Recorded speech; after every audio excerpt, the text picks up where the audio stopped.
11장 1절로 11절, 빌립보서 2장 5절로 11절까지입니다. 이호희 권사님이 하나님 말씀 봉독해 드립니다.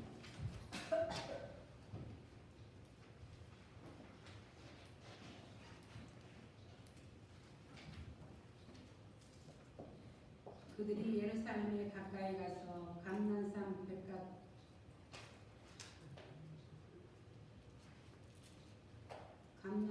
벳박에 이르렀을 때 예수께서 두 제자를 보내시며 이르시되 너희는 맞은편 마을로 가라. 그리하면 곧 맹 나귀와 나귀 새끼가 함께 있는 것을 보리니 풀어 내게로 끌고 오라.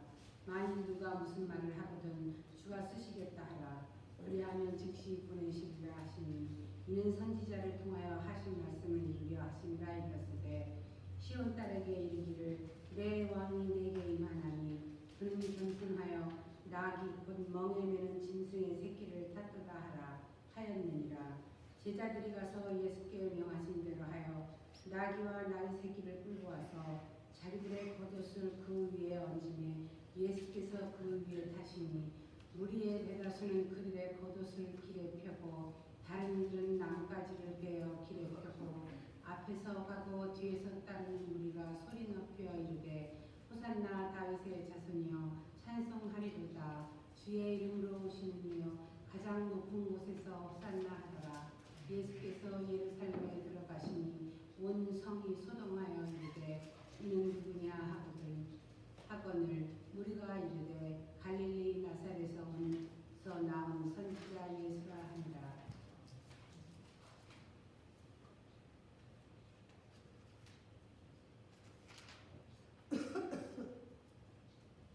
너희 안에 이 마음을 품으라. 곧 그리스도 예수의 마음이니 그는 근본 하나님의 본체시나 하나님과 동등됨을 취할 것으로 여기지 아니하시고 오히려 자기를 비워 종의 형체를 가지사 사람들과 같이 되셨고 사람의 모양으로 나타나사 자기를 낮추시고 죽기까지 복종하셨으니 그 십자가에 죽으시니라. 이러므로 하나님이 그를 지극히 높여 모든 이름 위에 뛰어난 이름을 주사 하늘에 있는 자들과 땅에 있는 자들과 땅 아래에 있는 자들로 모든 무릎을 예수의 이름에 꿇게 하시고 모든 입으로 예수 그리스도를 주라 시인하여 하나님 아버지께 영광을 돌리게 하셨느니라. 아멘. 하나님의 말씀입니다. 할렐루야. 네. 오늘 사순절의 마지막 주일 종려 주일입니다. 2000년 전 오늘 예수님께서 작은 나귀를 타시고 예루살렘에 들어가실 때 많은 사람들이 종려나무를 손에 들고 흔들며 예수님을 열렬하게 환영했습니다. 호산나 호산나 다윗의 자손으로 오시는군요. 종려나무는 승리를 상징합니다. 예수께서 왕으로 하나님의 도성 예루살렘 성에 들어가십니다. 예수님이 단지 유대인의 왕으로서가 아니라 온 세상을 구원하고 영원히 다스리시는 만왕의 왕으로서 하나님의 성전이 있는 예루살렘 성에 들어가시는 것입니다. 예수님이 자기 나귀를 타시는 왕의 보좌에 앉으시기 위한 승리의 입성입니다. 그런데 예수의 승리는 어떤 승리일까요? 사람들은 예수님이 달과 같은 종국의 왕이라면 로마 제국을 힘으로 굴복시켜야 하는 왕이어야 한다고 생각했을 것입니다. 그런 왕들은 인간 역사에서 많이 있었습니다. 그러나 칼로 흥한 자는 모두 다 칼로 망했습니다. 예수님은 그런 세상 왕들과는 전혀 다른 왕이십니다. 예수님의 승리는 창세기 3장 15절에 성경 최초의 복음의 말씀처럼 사람들로 하여금 죄짓고 멸망하도록 유혹하는 사단 마귀의 괴계를 깨뜨리시는 승리입니다. 그 승리는 힘과 능력을 과시하는 승리가 아니라 예수님이 십자가를 지고 죽으셨다가 부활하심으로 마귀의 괴계와 사망 권세를 깨뜨리시는 승리입니다. 하나님의 길과 하나님의 방법은 인간의 길, 인간의 방법과는 아주 다릅니다. 이사야서 55장 8절 9절에 말씀합니다. 하늘이 땅보다 높은 같이 하나님의 길은 인간의 길보다 높으며 하나님의 생각은 사람의 생각보다 높으니라 하셨습니다. 하나님의 생각과 하나님의 계획은 하나님의 아들 예수님이 십자가를 지시는 것이 승리입니다. 예수님이 십자가에서 고난을 받으시고 죽으셨다가 부활하심으로 인간을 죄있게 만들고 유혹하는 사단 마귀의 괴계를 무너뜨리고 이기는 승리입니다. 예수님이 종려주일에 사람들의 환호 속에 작은 나귀를 타시고 예루살렘에 들어가신 것은 왕의 보좌에 앉으시는 왕의 행렬이지만 동시에 고난의 십자가를 짊어지기 위함입니다. 만왕의 왕 그리스도께서 고난을 받으시고 십자가에서 죽으심을 당하시려고 예루살렘에 들어가시는 것입니다. 그런데 믿지 아니하는 사람들은 예수님이 대제사장의 사주를 받은 로마 군병에 의해 붙잡히시고 힘없이 죽으시는 예수님의 십자가를 패배라고 생각합니다. 그러나 십자가는 패배가 아니라 세상 권세와 사단 마귀를 하나님의 권세로 이기시는 궁극적인 승리입니다. 예수님의 십자가는 하나님의 방법으로 마귀의 괴계와 죽음의 권세를 깨뜨리시는 진정한 승리입니다. 당시 유대인들은 메시아를 간절히 기다리고 있었습니다. 하나님의 때가 오면 오랫동안 많은 선자들 통하여 약속하신 구원자 메시아가 와서 이방 나라들의 압제와 속박으로부터 그들을 구원해 줄 것을 기다리고 있었습니다. 소위 메시아 대망 사상이 팽배했을 때입니다. 하나님의 택한 백성이라는 선민 의식이 강했던 유대인들은 이방 나라 로마 제국의 통치를 받으며 산다는 것은 서울품이요 고통이었습니다. 그들은 그런 고통과 수치에서 건져낼 메시아를 간절히 기다리고 있었습니다. 그들은 오실 메시아는 어떤 분일까 상상해 보았을 것입니다. 메시아는 이스라엘의 가장 위대한 왕 다윗처럼 주변 민족과 나라들을 단숨에 몰아내고 이스라엘을 위대한 나라로 다시 세우는 굉장한 능력의 사람일 것으로 기대했습니다. 그들은 사람들의 입에서 입으로 전해지는 소문을 통해서 갈리에서 온 한 사람의 이야기를 들었습니다. 두번 사람의 눈을 뜨게 하고 귀먹은 사람을 고치며 안진뱅이를 일으키고 보리떡 5개와 물고기 2마리로 5,000명을 먹이시고 심지어 죽은 자를 살리는 예수라고 하는 사람의 이야기를 듣고 기대가 부풀어 올랐을 것입니다. 그가 어쩌면 그들이 오랫동안 기다리던 메시아일지도 모른다고 기대했을 것입니다. 그런데 그가 지금 예루살렘을 향하여 오고 있다라고 하는 소식을 들었습니다. 그들은 위대한 이스라엘 나라의 회복을 상상해 보았습니다. 마음이 설레었습니다. 강대국의 압제로 세상 방방곡곡에 흩어져 살던 수백만의 유대인들이 유월절을 지키기 위해 예루살렘에 왔습니다. 그리고 예수를 기다렸습니다. 예수님은 그의 제자들과 함께 예루살렘을 향하여 오고 있었습니다. 예수님이 예루살렘에 가까운 감난산 벳박에 이르렀을 때에 제자 2사람을 보내며 이렇게 말씀하셨습니다. 너희는 맞은편 마을로 가라. 그리하면 곧 매인 나귀와 나귀 새끼가 함께 있는 것을 보리니 풀어 내게로 끌고 오라. 만일 누가 무슨 말을 하거든 주가 쓰시겠다. 그리하면 즉시 보내리라 하셨습니다. 예수님은 모든 것을 아시는 분이시고 모든 것의 주인이 되시는 분이십니다. 두 제자는 예수님의 말씀대로 나귀와 나귀 새끼를 이끌고 왔습니다. 그리고 제자들은 자기들의 겉옷을 나귀에 얹고 예수님을 태워드렸습니다. 제자들과 무리들은 그동안 예수께서 행하신 놀라운 이적들을 기억하면서 큰 소리로 외쳤습니다. 호산나 다윗의 자손이여 찬송하리로다. 주의 이름으로 오시는 이여 가장 높은 곳에서 호산나 외쳤습니다. 한편의 시여 한편의 찬송입니다. 그리고 합당한 찬송입니다. 예루살렘을 향하여 가던 많은 사람들이 자기들의 겉옷을 길에 펴고 종이나무 가지를 흔들며 외쳤습니다. 호산나, 호산나는 이 이제 우리를 구원하소서라고 하는 뜻입니다. 호산나라는 말은 그리스도가 행하실 위대한 일을 기대하며 외치는 소리입니다. 그리스도시여 다윗의 나라를 회복시켜 주십시오. 그들은 위대한 이스라엘 나라의 회복을 꿈꾸며 그들을 압지 않은 로마 제국을 처우쓰고 승리하는 왕 예수를 기대하며 환호하는 소리로 외친 것입니다. 호산나 다윗의 자손이여 찬송하리로다.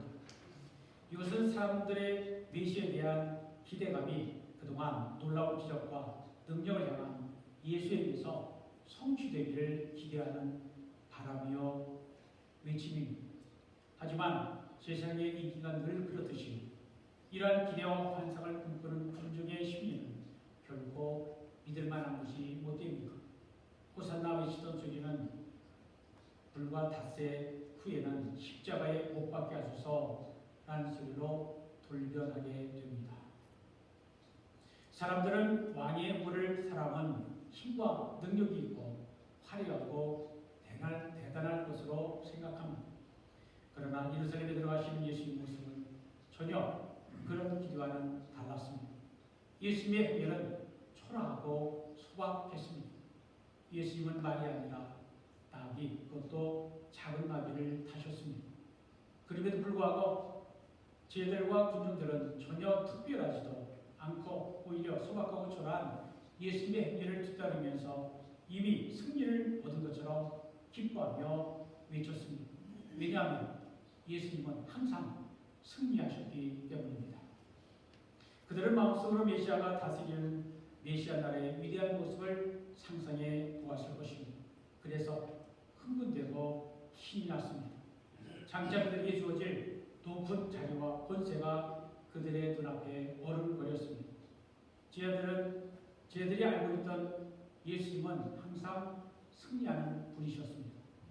그들이 지금까지 보아왔던 수많은 이적들을 기억하면서 앞으로도 예수님은 승리와 영광의 길을 가실 것으로 기대했습니다. 예수님은 승리를 위해 오신 분, 승리의 기쁨을 주시는 분, 승리의 영광을 주실 분. 예수님은 다윗의 왕위에 올라 영원히 위대한 이스라엘의 나라를 다시 세우실 왕. 그 왕이 지금 수많은 사람들의 환호와 기대 속에서 예루살렘 성에 들어가고 있습니다. 예수님은 과거에도 현재에도 미래에도 승리하시는 분이십니다. 네. 예수님은 우리들도 그분의 승리에 동참하고 그분의 승리에 함께 누리기를 원하십니다. 그러나 주님은 너희가 나의 승리에 동참하기를 원하느냐? 그에 먼저 너희는 나의 길을 가야 한다. 그 길은 십자가의 길이라 하십니다. 우리가 주님의 승리에 동참하기 위해서는 십자가의 길을 가야 하는 것입니다.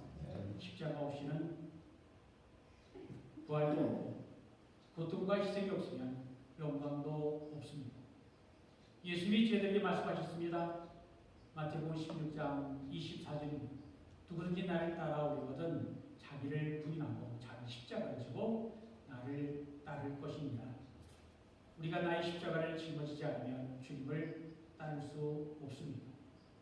예수님은 우리의 십자가를 없애주시는 분이 아니라 주님과 함께 십자가를 지라고 하십니다. 그리고 주님이 먼저 십자가의 길을 가셨습니다. 예수님의 예루살렘 입성은 사람들의 기대하는 영광이 아니라 십자가의 고난을 향한 길입니다. 예수님의 십자가는 연약함으로 들어가시는 여정입니다. 전능하신 하나님의 아들이 모든 능력과 권세를 내려놓고 연약한 모습으로 십자가를 향하여 걸어가시는 것입니다. 그러나 십자가의 길은 우리를 죄와 사망, 지옥과 멸망으로부터 우리를 구원해내는 구원의 길입니다. 예수님은 이미 여러 번 제자들에게 예고하셨습니다. 보라 우리가 예루살렘으로 올라가노니 인자가 대제사장들과 서기관들에게 넘겨지매 그들이 죽이기로 결의하고 이방인에게 로마인에게 넘겨주어 그를 조롱하며 채찍질하며 십자가에 못 박게 할 것이나 제3일에 살아나리라. 예루살렘을 향하여 갈 때 주님은 십자가의 고난과 죽음 그리고 부활을 예고하셨습니다. 승리와 영광만을 생각하고 있던 제자들은 도무지 이해할 수가 없었습니다. 우리들도 마찬가지입니다. 우리가 승리와 영광만을 생각한다면 예수님의 십자가를 이해할 수 없습니다. 승리와 영광만이 하나님의 축복이라고 생각한다면 예수님을 따르는 사람들이 세상에서 경험하는 고통과 고난의 뜻을 이해할 수가 없습니다. 승리와 영광만을 생각한다면 십자가에 담긴 하나님의 마음, 하나님의 목적을 알 수가 없습니다. 그러므로 우리가 하나님의 마음, 하나님의 목적을 이해하려면 십자가를 바라보아야 합니다. 십자가에 나타난 하나님의 사랑을 알아야 합니다. 만약 우리가 승리와 영광만을 생각한다면 우리는 결코 주님의 십자가의 고난의 의미를 이해하지 못할 것입니다. 그분이 가신 십자가의 길, 우리가 따를 수 없을 것입니다. 사도 바울은 로마서 8장 18절에서 이렇게 말합니다. 생각하건대 현재의 고난은 장차 우리에게 나타날 영광과 비교할 수 없다. 기독교의 신앙은 영광과 부활이 먼저가 아니라 고난과 십자가가 먼저여 고난과 십자가에서 출발하는 것입니다. 십자가의 죽음이 없으면 부활도 없습니다. 십자가의 고난이 없으면 영광도 없습니다. 예루살렘 성에 들어가시는 예수님의 모습은 사람들의 기도와는 너무나 달랐습니다. 예수님은 세상의 왕들과는 분명히 달랐습니다. 세상의 왕들은 나귀를 타지 않습니다. 세상의 권력자들은 크고 힘있는 말을 탑니다. 그러나 예수님은 말이 아니라 나귀, 그것도 작은 나귀를 타셨습니다. 나귀는 평범하고 초라한 짐승입니다. 나귀는 권세 있는 사람들이 타는 짐승이 아니라 가난한 사람들이 타는 짐승입니다. 그러나 나귀는 보통 사람들에게 애환과 친근감을 주는 짐승입니다.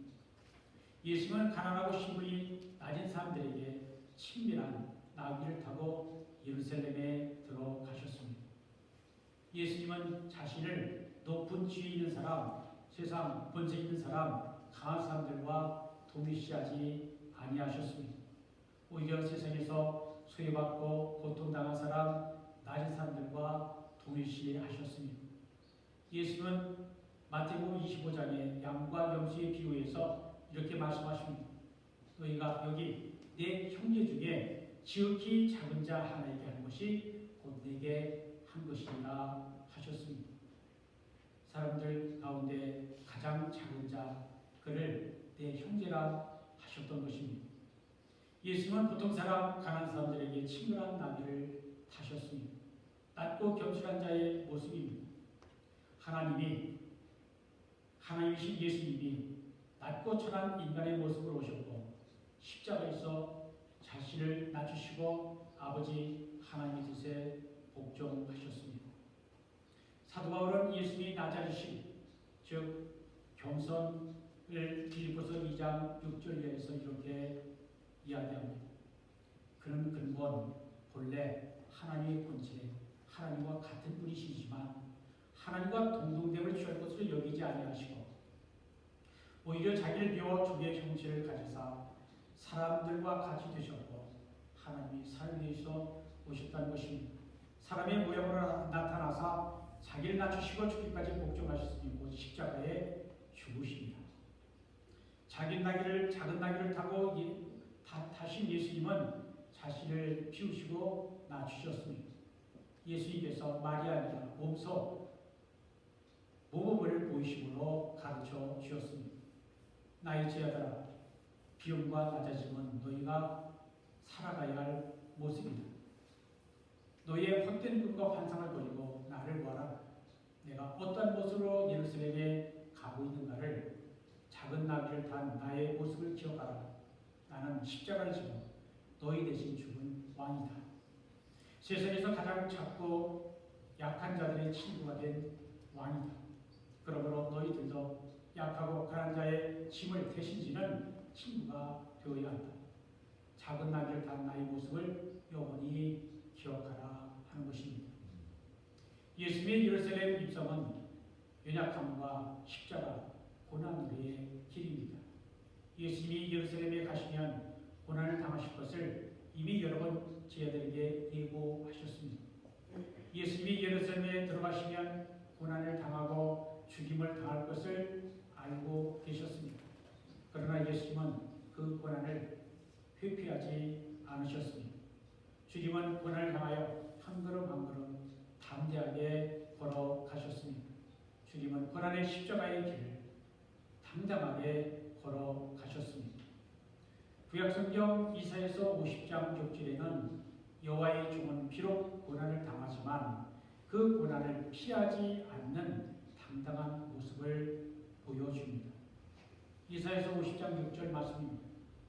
나를 때린 자들에게 내 등을 맡기며 나의 수염을 뽑는 자들에게 나의 뺨을 맡기며 모욕과 침뱉음을 당하여도 내 얼굴을 가리지 아니하였느니라. 이사야의 예언처럼 예수님은 십자가의 고난을 당하실 때에 당당하셨습니다.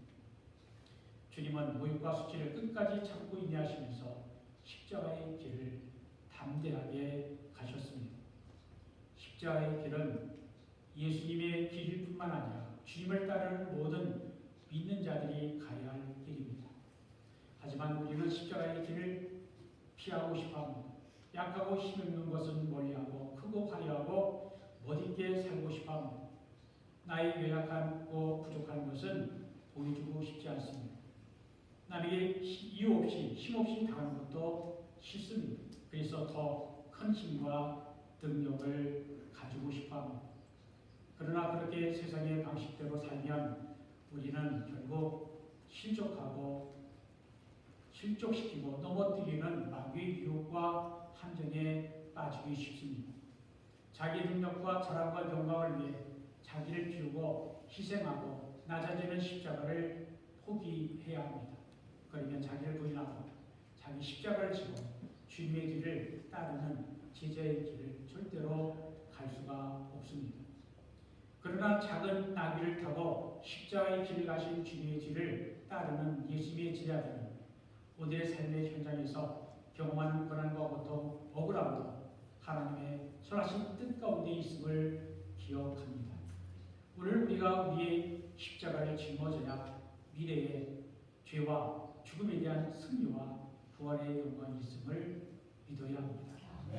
전능하신 하나님의 아들 예수님이 사악한 인간들에게 온갖 수치와 고난을 당하셨습니다. 그럼에도 불구하고 예수님은 잠잠히 십자가 고난의 길을 가셨습니다. 수치와 고통의 십자가를 참고 인내하셨습니다. 극심한 고통의 순간에도 하나님의 당신과 함께하심을 아셨기 때문입니다. 이사야서 50장 7절 8절 말씀입니다. 주 여호와께서 나를 도우심으로 내가 부끄러워하지 아니하고 내 얼굴을 부시돌같이 붓게 하였으므로 내가 수치를 당하지 아니할 줄 아노라.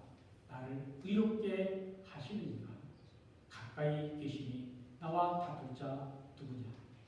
하나님이 나와 함께 하시니 나를 대적할 자 누구인가 라는 것이죠. 예수님을 따르는 사람들이 자기 십자가를 지고 예수님의 뒤를 따를 수 있는 이유는 모든 것을 아시는 하나님께서 함께 계시기 때문입니다. 우리가 지금 여기 우리의 삶의 자리에서 예수님의 제자로 살아가는 이유도 바로 하나님이 우리와 가까이 계시기 때문입니다. 사도 바울은 빌립보서 2장에서 이렇게 말합니다. 8절 이하 11절까지 읽어드립니다. 죽기까지 십자가에서 죽기까지 복종하셨으니 십자가에 죽으십니다. 이러므로 하나님의 그를 지극히 높여 모든 이름에 뛰어난 이름을 주사 하늘에 있는 자들과 땅에 있는 자들과 땅 아래에 있는 자들로 모든 무릎을 예수의 이름에 꿇게 하시고 모든 입으로 예수 그리스도를 주라 시인하여 하나님 아버지께 영광을 돌리게 하셨느니라. 예수님이 철저하게 자신을 비우고 겸손하게 낮아진 자로서 인류 구원을 위해 십자가를 지라는 아버지의 뜻에 복종하셨을 때 하나님은 그를 높이시고 모든 이들이 예수의 이름에 무릎을 꿇게 하시고 예수 그리스도를 주님이라고 고백하게 하셨다는 것입니다. 예수님은 인류 구원을 위해 자신을 비우시고 낮추셨습니다. 겸손하게 작은 나귀를 타셨습니다. 십자가에서 죽기까지 복종하셨습니다. 만약 예수님이 사람들의 요구대로 세상의 왕이 되고자 하셨다면 나귀 대신 말을 타셨을 것입니다. 그랬더라면 세상의 왕은 될 수 있었을지라도 세상을 구원하는, 온 세상을 구원하는 메시아 구세주는 될 수 없었을 것입니다. 예수님은 오지와 겸손과 평화의 왕이시기에 말 대신 나귀를 타셨습니다. 스가랴 선지자는 나귀를 타신 왕이 전쟁 무기인 병거와 말을 끊으실 것이라고 말씀하였습니다. 스가랴서 9장 9절 10절 말씀입니다. 시온에 따라 크게 기뻐할지어다. 예루살렘에 따라 즐거이 부를지어다. 보라, 내 왕이 네게 임하시나니 그는 공의로시며 구원을 베푸시며 겸손하여서 나귀를 타시나니 나귀의 작은 것 곧 나귀 새끼니라. 내가 에브라임의 병거와 예루살렘의 말을 끊겠고 전쟁하는 활도 끊으리니 그가 이방 사람에게 화평을 전할 것이요 그의 통치는 바다에서 바다까지 이르고 유브라데 강에서 땅끝까지 이릅니다. 온 세상을 평화롭게 만드시는 분이 바로 주님이라고 예수님이라고 하는 뜻입니다. 어떻게 나귀를 탄 왕이 말과 전쟁 무기를 없앨 수 있을까요? 그리스도는 겸손과 사랑과 평화로서 군대의 무력을 깨뜨리시는 분이십니다. 19대 이주의 무력으로 전 유럽을 휩쓸고 스스로 황제가 되었으나 나중에는 남대서양 한가운데 있는 외딴섬 세인 헬레나로 유배 가서 일생을 마친 나폴레옹이 이런 말을 남겼습니다. 알렉산더, 고대 그리스의 정보관이죠. 시저, 로마의 황제입니다. 샬로방, 신성 로마 제국을 세운 8세기의 위대한 왕입니다. 그리고 나폴레옹. 이들은 무력으로 제국을 세웠고 세상을 지배하려 했으나 결국은 실패했다. 그러나 예수 그리스도는 그의 나라를 사랑 위에 세웠다. 그리고 이 순간에도 예수를 위해 기꺼이 죽을 수 있는 수백만 명의 사람들이 있다 하였습니다. 그러면 누가 진정한 승리자입니까? 힘과 무력으로 세상을 지배한 세상의 권력자들입니까? 아니면 십자가의 사랑으로 사람들을 구원한 예수님입니까? 무력으로 온 세상을 지배했던 로마 제국은 멸망하여 역사에서 사라진 지 오래되었으나 겸손과 사랑과 평화의 예수님은 십자가에서 죽으셨다가 다시 살아나셔서 복음으로 온 세상을 정복하고 만왕의 왕으로서 지금도 살아계시고 영원히 다스리고 계십니다. 이제 오늘 말씀을 마치려고 합니다. 예수님의 십자가는 연약해 보이지만 진정한 강함이요 인류 구원의 길입니다. 예수님은 세상 죄를 치고하는 하나님의 어린 양으로서 우리를 구원하기 위해 자기 자신을 대속제물로 내어주신 메시아이십니다. 십자가 없이는 부활도 없습니다. 불안과 희생 없이는 영광도 없습니다. 우리가 승리와 영광을 구하기 전에 먼저 예수님의 십자가를 바라보고 우리도 각자에게 주어진 나의 십자가를 지고 주님의 죄를 따르겠다라고 다짐하고 순종해야 합니다. 우리는 예수님의 뒤를 따르는 주님의 제자로서 지금 이곳에 하나님의 나라, 메시아가 다스리는 나라가 이루어지기를 기도하며 살아야 하는 사람들입니다. 이 사명을 외면하면서 시간을 낭비할 것이 아니라 예수님이 하셨던 것처럼 오늘 우리의 삶에서 자신을 비우고 겸손과 낮아짐으로 그리스도의 제자로 살아가시기를 바랍니다. 예수께서 행하셨던 것처럼 우리도 자신을 비우고 겸손하게 낮아질 때 하나님은 우리의 겸손과 사랑과 섬김을 통해 당신의 뜻을 이루실 것입니다. 여러분이 낮은 자리에서 겸손으로 하나님과 이웃을 사랑하고 섬길 때 하나님은 여러분을 존귀하게 여기실 것입니다. 내일부터 고난주간이 시작이 됩니다. 고난주간에 주님의 십자가를 묵상하고 기도하면서 주님의 고난에 동참하는 한 주간이 되시기를 바랍니다. 십자가의 길을 깊이 깨달아 아는 우리 모두가 되기를 우리 예수 그리스도 이름으로 축원드립니다. 기도합니다. 사랑과 은혜가 풍성하신 하나님 아버지, 하나님의 은혜로 구원받은 저희들이 예수님의 십자가 고난과 죽으심, 무조건적인 십자가의 사랑에 감사드립니다. 이 시간 성령께서 우리의 마음을 만져주셔서 예수 그리스도의 십자가의 구원의 은혜를 깊이 체험하게 하옵소서. 인류 구원을 위해 2000년 전 예루살렘 성에 입성하셨던 주님을 기억합니다. 저희들 마음속에 주님에 대한 믿음과 사랑이 충만하게 하옵소서. 인간과 하나님 사이의 원수되었던 관계를 화해시키기 위해 자신을 화목제물로 드리신 예수님, 주님의 십자가의 고난과 죽으심으로 하나님과 인간 사이에 맡겨둔 담을 허물어 주신 은혜에 감사드립니다. 예수님의 십자가의 은혜와 사랑을 알게 된 저희들이 예수 그리스도 십자가 구원의 복음을 온 세상에 전하